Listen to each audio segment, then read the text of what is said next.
I missed my live yesterday. Busy. By the time I got back home, I was exhausted. This is ice water.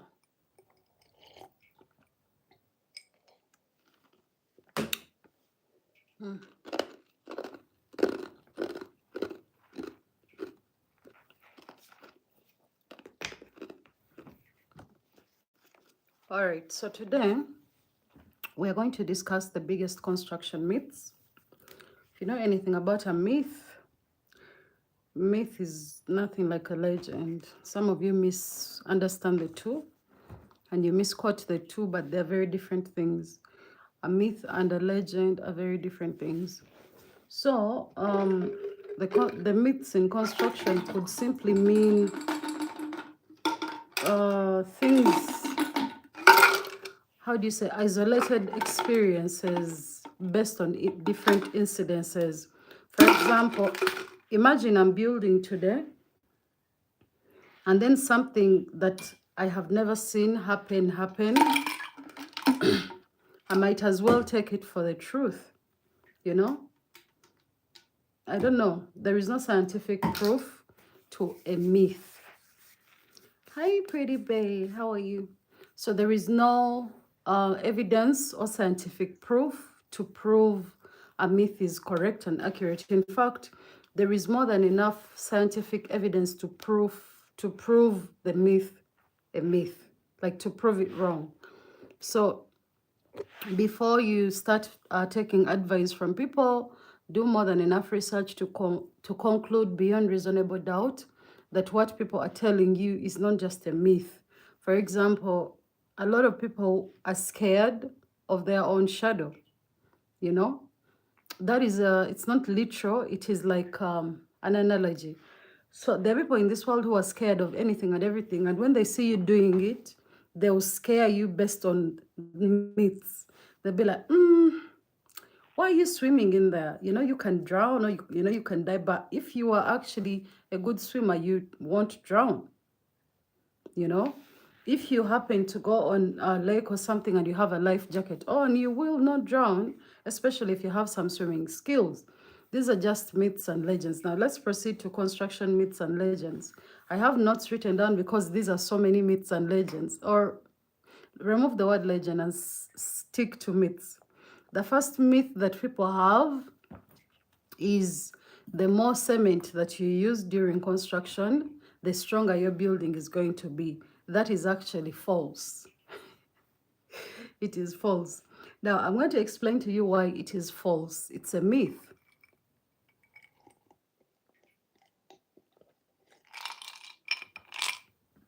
Sorry, I love chewing ice. Anyway, construction is purely mathematics, right? From the ratios that you need to build, everything is pure mathematics. So it doesn't make sense for you to come and tell us or tell people that you need a lot of cement to make a building stronger. No, what makes a building stronger is the correct ratio of material mixed, the right way of mixing, and then the right material, I guess. So what is the most standard ratio? Money, what's up? What's wrong? So the most accurate ratio to material or to cement is, I'm going to use my country because it's my country and that's where I do most of my work. The biggest ratio to cement is 1 to 2 to 3, right? But that's like really, really big, okay? So what do most people do? They do 1 to 1 to 2. That is the... Sorry, my internet glitched a bit. I'm back. Internet keeps glitching, but it will be fine. I'm sure within the 30 minutes that I set to do the live, it'll be enough time. So when you get a bag of cement, we normally use SEM4 to... SEM4 is not the strongest concentration of cement, right? It's not the highest concentration. So every time you add more material to the same fall, you're making it weaker and weaker. It's designed, especially during building, it's designed to mix 2 wheelbarrows of lake sand, 1 wheelbarrow of plaster sand, and 1 bag of cement. If you want to make it even more, because you might want to save a little bit, the most you should be able to do is maybe, I don't even advise this, is add maybe an extra wheelbarrow of plaster sand. So you make it 1 to 2 to 2, but it should be 1 to 1 to 2. The lake sand, because it has the grains that are going to hold the material firmly together, should be more than the plaster sand, because plaster sand is basically unprocessed clay. I don't know how to explain that to you. And also, now, if you go to building, you can even switch, right? And instead of lake sand, you can switch to stone dust. You understand? You can switch to stone dust. You can use stone dust instead of lake sand. That can also work. So that is you who wants a very, very strong wall. But it doesn't mean that the other walls are not strong, okay? And the more cement you add to the material, especially if it's not well balanced out, it's going to make your building weaker. Why? Because it's going to wither away the rest of the material. It's not material is designed in segments. So you get more cracks faster than a person who actually maintained the right ratios of construction. Next, so it is not correct that more cement, like too much cement, will make your building stronger. No, just maintain the given ratios, okay? Because it is scientifically proved to work, and they've been working for generations. Then the person who says all blocks are the same is lying to you. When you move into a new location and you're trying to find blocks to build your house with, and then someone says, all blocks are the same, just buy from that guy, he's near. Someone being near you, hi Bukenya, someone being near your site is not an invitation for you to buy from them. I don't know if that makes sense. You would rather go miles away from your site as long as you found the right material. In the previous videos, I've already told you the disadvantages of building with the bad blocks and bricks. Okay? So when it comes to blocks, I'm not discussing bricks today. I'm discussing blocks because we already did the bricks. With blocks, we have so many things we put into perspective before we even purchase from somebody. Okay?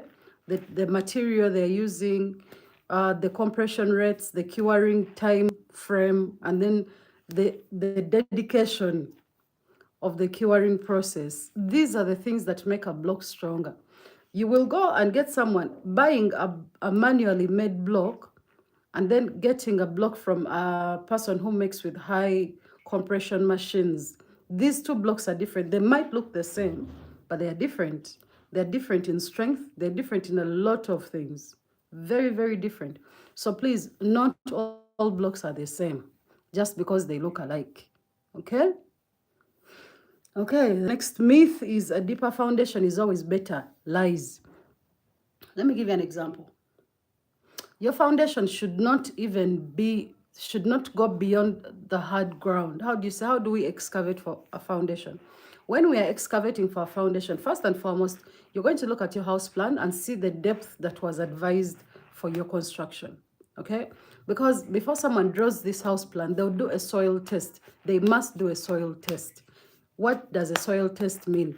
If you don't know the type of soil where someone is going to build, you can't give them the right mathematics to actually build a house there.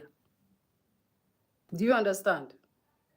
A soil test, I'll get into that another time. I'll teach you what soil tests are. But when you excavate and take the top layer off, do you know why we take the top layer off? Because it's too soft. The house is not designed to sit on it. Why? It will sink. It keeps sinking over time. So you remove the top layer until you find what we call hard ground. Sometimes it can be red, but sometimes it can actually be a version of black that is actually hard. Again, the soil test is necessary. So we excavate, right, until we hit hard ground. If we have to excavate a whole foot, a whole meter, 2 meter, 2 feet, that's why what they always teach you, that there is a standard depth of a foundation, they are lying to you. There is no. There is no standard depth. The depth of your house is only determined by your planner based on the type of soil that you have. So stop doing cram work when it comes to construction. You can't cram. Sorry, my internet is acting up. Ish. My God. Can't go. I can't go. Is the live progressing, resuming? I don't even know how many minutes I've spoken for at this point because it keeps going. Anyway, so it's not about how deep you dig. It's about, are you digging based on the advised depth calculations? Are you digging based, because you don't have to dig too much for a foundation, by the way. Yes. And you people, it's not even about whether you're building a flat, a bungalow. It's not. The planner who gives you, the physical planner who comes to your site to actually give you, hi Mike, who gives you the calculations should have done the math already for you. All you have to do as a builder, as an engineer, as a physical, anything, please follow the math. That is why I told you there are some steps that you miss during your building and they affect you later. They do. They do. And with things like that, you can't even blame the builder because the builder is simply following what they see. Again, reputable people. Not every single person that you come across is actually designed to do certain things for you. Okay, another myth that you people have, that you don't need a soil test for a residential house. Yeah, you might not need a soil test, but if you are not going to do a soil test, then please use the right material in your foundation. Why? One of the videos I made last week, I taught you how to determine what type of soil requires what type of material in the foundation. Please visit that video and watch it. It will break down the different types of soil and then what type of material you need, because you might not have the money to do a soil test. As you know, construction, we are trying to save, but you do need, but in case you can't afford it, then please visit that video and learn more.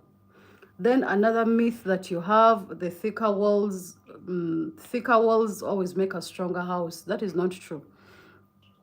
A strong house is actually determined by the strength of the foundation. I swear. Because if the foundation is strong, whatever you have applied in the foundation, you simply continue with it. If your foundation is weak, it doesn't matter what you do above it. You're wasting your time. There will be repercussions. So you might build with your 6x6 design of wall in your foundation, and then you remember like, oh, let me put the concrete block up. Just because it fits does not mean you must put it there. Yeah, not everything you see where whatever you want to build with fits, you must insert. Don't just insert things just because it looks like it fits. Please follow the right steps to this thing. You can come with your concrete blocks up, but when your foundation is trash, it looks good.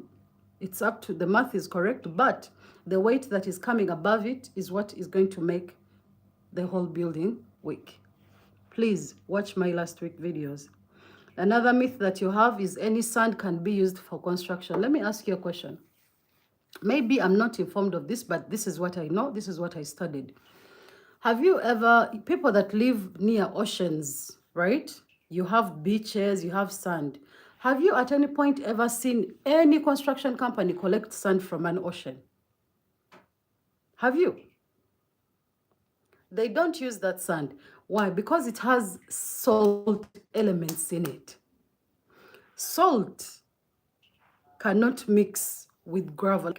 You see that mix that you put together to build your house? Yeah.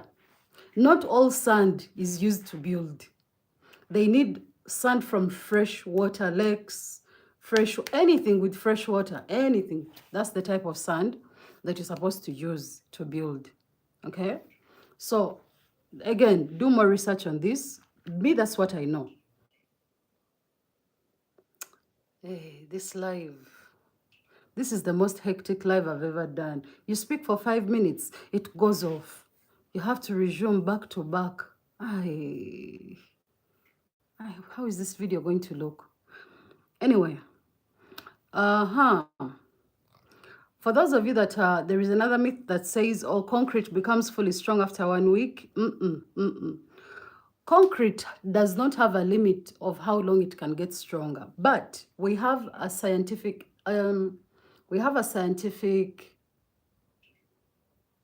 researcher who kind of gave us a conclusion that concrete fully cures after 14 days of proper curation. 14 days. That is the minimum standard. Please. But for as long as concrete exists, it will keep getting stronger without external factors. And that is a very big statement. If you know what external factors can affect concrete, that's another topic. But concrete only gets stronger with time, as long as it's not affected by external factors. Okay? I'm going to ignore this comment because I don't think you're in the right chat. I think you kind of swiped out of a different live and you ended up in the wrong live, because in this live we are talking about construction, not pregnancy. So I don't know who you are talking to about pregnancy, but we are sorry, you can swipe back up, okay? You're in the wrong chat. And then another myth that you have is steel never rusts inside concrete. Yo, this is not correct. It's not correct, okay? So for example, when you put a slab, right? When you put a slab, and then this slab is the mix of the concrete where you're putting these steel bars has hollow, they're called oxygen bags. If there is any, they are hollow what? Hollow airbags. They're airbags. Yes, I'm in construction. This guy is crazy.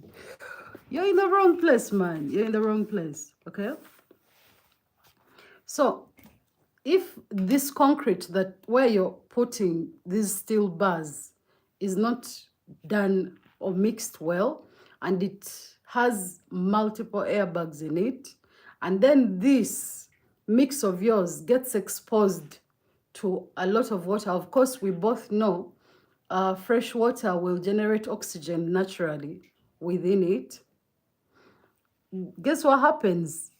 The steel is going to corrode over time, and then eventually it will get destroyed. So steel can rust inside concrete, but it depends. There's so many factors around there. Make sure your steel bars cannot access oxygen. Hi, Larry. No, I am not made of chocolate. I am black. Then another myth.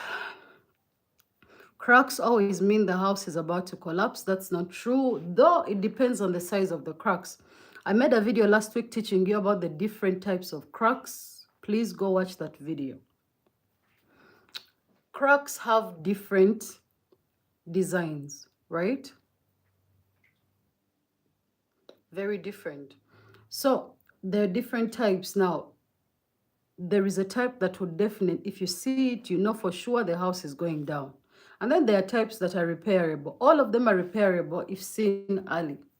But remember, we discussed that most of our cracks generate because of foundation inconsistencies or maybe poor quality construction from the ground. So some of these are irreparable, like you can't fix them. you have to take the whole thing down. So this one could be a bit correct, but it depends on what type of crack we are talking about.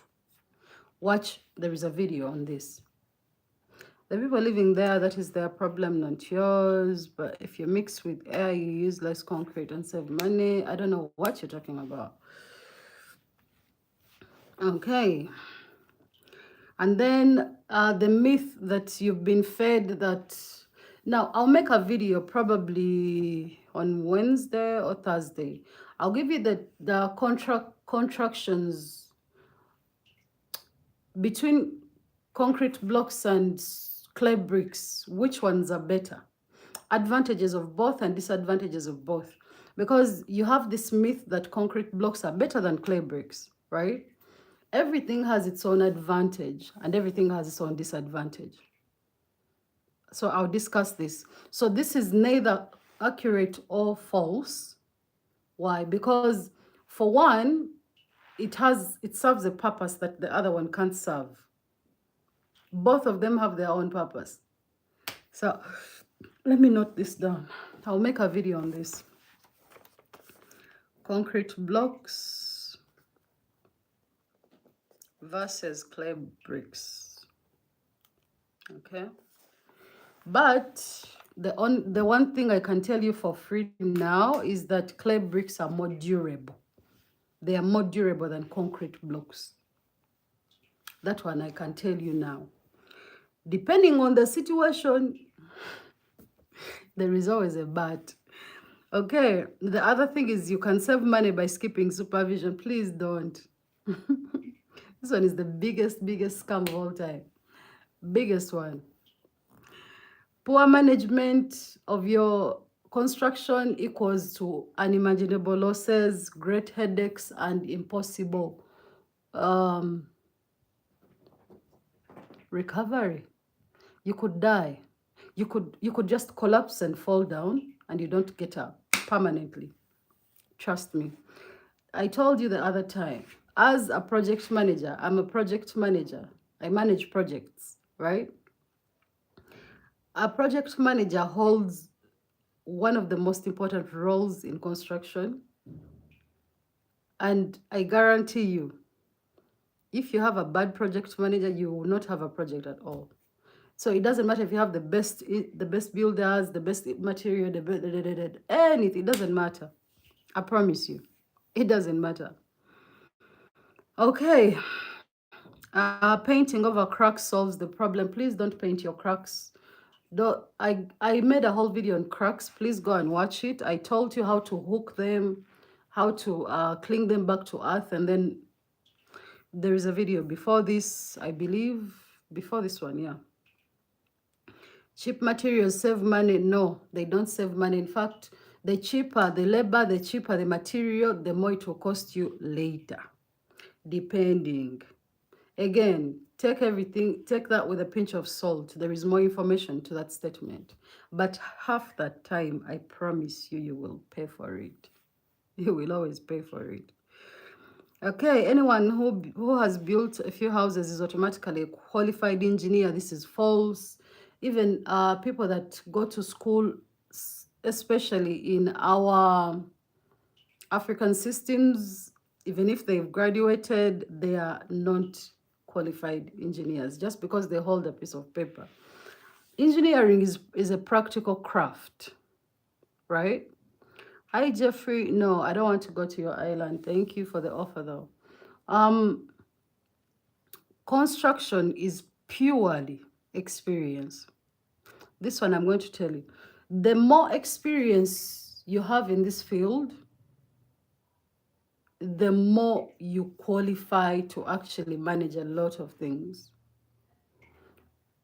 I don't know how to put it. A lot of people have knowledge they can't actually apply. They know what they're supposed to do, but they can't do what they know. Like they know it, but they can't put it on ground. Okay. So I think that's it. Those are the common myths. If I come up with more, I'll let you know. Hey, and then there is this one. You people don't employ women because you think women are going to curse your projects, you know? Hey, employers, by the way, employers. As a woman, this hurts me because half the time I lose jobs because I'm a woman. Someone comes, they love your work, they've never seen you because most of my videos, they don't know that I'm the one running the show. When they discover I'm running the show, they're like, a woman. They'll just consult with you. And that hurts me. It really does. Maybe I should transgender and become a man. So most of you will actually take me seriously. You don't take me seriously because I'm a woman.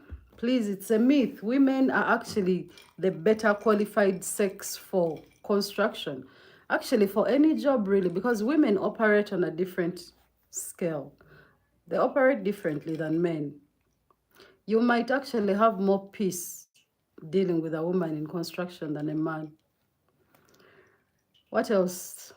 What other myth is there? Anyway, thank you for watching Doreen's African Experiences. If you have not yet subscribed, please subscribe. Subscribe to my channel. Stop watching me for free. And don't skip ads on my videos. How do you think I get paid? Oh my God. Okay.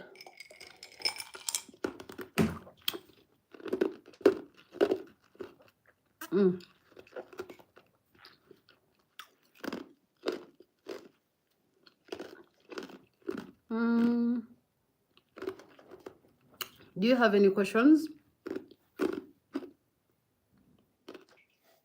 Any supplements?